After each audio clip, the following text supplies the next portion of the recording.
दोस्तों, अगर आप भी धोनी के फैन हैं, ऋषभ पंत को T20 वर्ल्ड कप के लिए टीम इंडिया में शामिल होते देखना चाहते हैं तो हमारी इस वीडियो को दिल से एक लाइक जरूर कीजिएगा। दोस्तों, IPL 2024 का रोमांच अपने चरम पर है। एक बार फिर IPL के सबसे खतरनाक 32वें मुकाबले के लिए गुजरात टाइटंस के सामने खड़ी थी दिल्ली कैपिटल्स की क्रिकेट टीम। दुनिया का सबसे बड़ा अहमदाबाद का नरेंद्र मोदी स्टेडियम इस ऐतिहासिक मुकाबले के लिए खचाखच भरा हुआ था, लेकिन इस मैच में दोनों टीमों के बीच जबरदस्त घमासान में कुछ ऐसा हो जाएगा इसकी तो किसी ने कल्पना भी नहीं की थी। और ये मैच एक बार फिर इतिहास के पन्नों में अपनी जगह सुनहरे अक्षरों में लिखवा कर चुका है। लेकिन सबसे पहले टॉस की बात करें तो सिक्का उछाला गया तो दिल्ली कैपिटल्स के कप्तान ऋषभ पंत के पक्ष में रहा और उन्होंने टॉस जीतकर पहले गुजरात को बल्लेबाजी करने का न्योता दिया। गुजरात की तरफ से अपनी टीम को तूफानी शुरुआत दिलाने के इरादे से ही शुभमन गिल के साथ रिद्धिमान साहा की खतरनाक जोड़ी मैदान में उतरी थी। पहले ही ओवर में गिल ने खलील अहमद को बाउंड्री के दर्शन कराकर चौके से अपना खाता खोल लिया और ऐसा लगा कि ये खिलाड़ी जबरदस्त फॉर्म में है। दूसरे ओवर में ही ईशांत शर्मा का स्वागत भी गिल ने मैदान को चीरते हुए चौके से किया। उनका बल्ला अभी से दहाड़ना शुरू कर चुका था, लेकिन दोस्तों उनकी रणनीति ज्यादा लंबी नहीं चल पाई। ईशांत शर्मा ने अपने अनुभव का बखूबी फायदा उठाते हुए ईंट का जवाब पत्थर से दिया और ओवर की 5वीं गेंद पर गिल को पवेलियन भेजकर उन्होंने गुजरात को 440 वोल्ट का झटका दिया था, जहां शुभमन गिल 6 गेंद पर केवल 8 रन बनाकर पवेलियन लौट आए और 2 ओवर में गुजरात 12 रन बना पाई थी। 1 विकेट उन्होंने गंवाया था। उनके आउट होने के बाद मैदान में बल्लेबाजी करने के लिए साई सुदर्शन को भेजा गया था। इस बल्लेबाज में प्रतिभा तो बहुत थी और आते ही उन्होंने इसका नजारा भी दिखाया। तीसरे ही ओवर में खलील अहमद की जमकर पिटाई करते हुए एक के बाद एक 2 खतरनाक चौके लगाए। 3 ओवर में ही अपनी टीम को 23 रनों तक पहुंचा दिया। लेकिन दोस्तों, दिल्ली की खतरनाक गेंदबाजी के सामने गुजरात का सितारों से सजा बल्लेबाजी क्रम इस कदर घुटने टेक जाएगा इसकी उम्मीद किसी ने भी नहीं की थी। चौथे ही ओवर में रिद्धिमान साहा भी हार मान बैठे और मुकेश कुमार की घातक गेंद के आगे उनकी एक न चली। मुकेश ने रिद्धिमान साहा को क्लीन बोल्ड कर गुजरात के दोनों ओपनर्स को वापस भेज दिया, जहां रिद्धिमान साहा 10 गेंद खेलकर केवल 2 रन बना पाए। लेकिन दोस्तों, यह तो तूफान के पहले की शांति थी, असली तबाही तो अभी भी आने वाली थी। अभी से जहां गुजरात खेमे में मातम छाया हुआ था तो अभी उनकी आंखों में आंसू आने बाकी थे। इसके बाद तो मानो क्रिकेट की झड़ी ही लग गई विकेटों की।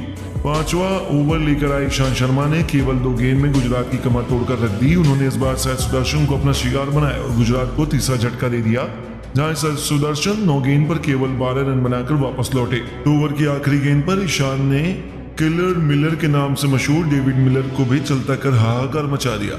5 ओवर में गुजरात केवल 30 रन बनाकर अपने 4 बल्लेबाजों को गंवा चुकी थी और दिल्ली ने पूरे तरीके से मैच में शिकंजा कस लिया था।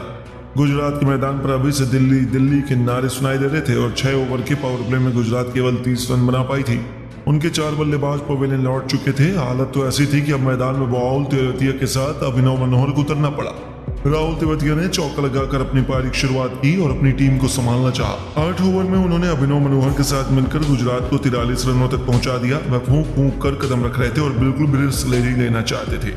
ऐसा लगा कि गुजरात की पारी पटरी पर वापस आ जाएगी, लेकिन दोस्तों यह तो केवल एक गलतफहमी थी। 9वें ओवर में ऋषभ पंत ने एक नई चाल चली।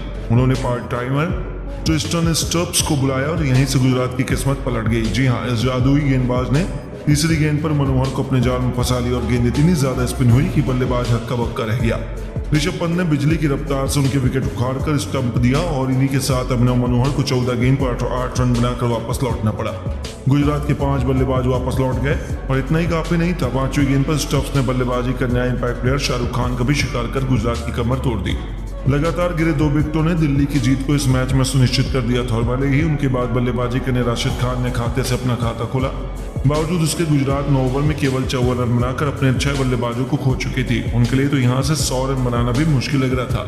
10वें ओवर में अक्षर पटेल के खिलाफ साजिद ने एक और चौका लगाया और तेजी से अपनी टीम को आगे बढ़ाना शुरू किया। 10 ओवर में कछुए की रफ्तार से गुजरात ने 61 रन बनाकर 6 बल्लेबाज खोए थे।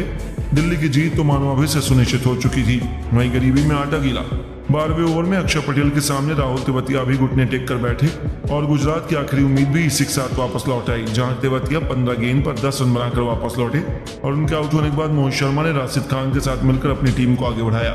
हालांकि उनके लिए रन बनाना आसान तो बिल्कुल भी नहीं था। 14वां ओवर में गुजरात ने 75 रन बना लिए तो उनके 7 बल्लेबाज वापस लौट ही चुके थे। तो 15वें ओवर में मोहित शर्मा को भी खलील अहमद ने वापस भेजकर 78 रनों के स्कोर पर गुजरात के 8 बल्लेबाज समेट दिए, जहां मोहित 14 गेंद पर 2 रन बनाकर वापस लौट गए। हालांकि दूसरी तरफ राशिद खान लोन वॉरियर की तरह मौजूद थे जिन्होंने कुलदीप यादव का एक छक्का जरूर लगाया, लेकिन मुकेश कुमार ने आते ही उन्हें भी वापस भेजकर गुजरात का काम तमाम कर दिया, जहां राशिद खान 24 गेंद पर 2 चौकों और एक छक्के की बदौलत बहुमूल्य 31 रन बनाकर वापस लौट गए। और इसी ओवर में नूर अहमद को क्लीन बोल्ड कर मुकेश कुमार ने गुजरात की पारी को 89 रनों पर ही समाप्त कर दिया, जहां दिल्ली के लिए मुकेश कुमार ने सबसे अधिक 3 सफलताएं हासिल की और अब दिल्ली के सामने 90 ओवर का एक आसान सा लक्ष्य था, जिसका जल्द से जल्द पीछा करने के इरादे से पृथ्वी शॉ के साथ जैक फ्रेशर्स मैंगर को मैदान में भेजा गया और पहले ओवर में इस खतरनाक बल्लेबाज ने दिखा दिया कि वह क्या करने के काबिल है। दूसरी गेंद पर फ्रेशर मैंगर ने संदीप वारियर का स्वागत गेंदबाज के सिर के ऊपर से आसमानी छक्का ठोककर किया, तो चौथी गेंद पर एक और इसी अंदाज में मैदान को चीरते हुए एक करारा चौका लगाकर उन्होंने पहले ओवर में 14 रन बटोर डाले। गुजरात के फैंस तो अभी से आंसू बहाने लगे और ये बल्लेबाज तो सर पर कफन बांध कर आया था। दूसरा ओवर लेकर आए स्पेंसर जॉनसन का स्वागत भी मैगक ने इस बार अपने खतरनाक शॉट से गेंद को स्टेडियम के दूसरे स्टैंड में छक्के के लिए डिपॉजिट करके किया।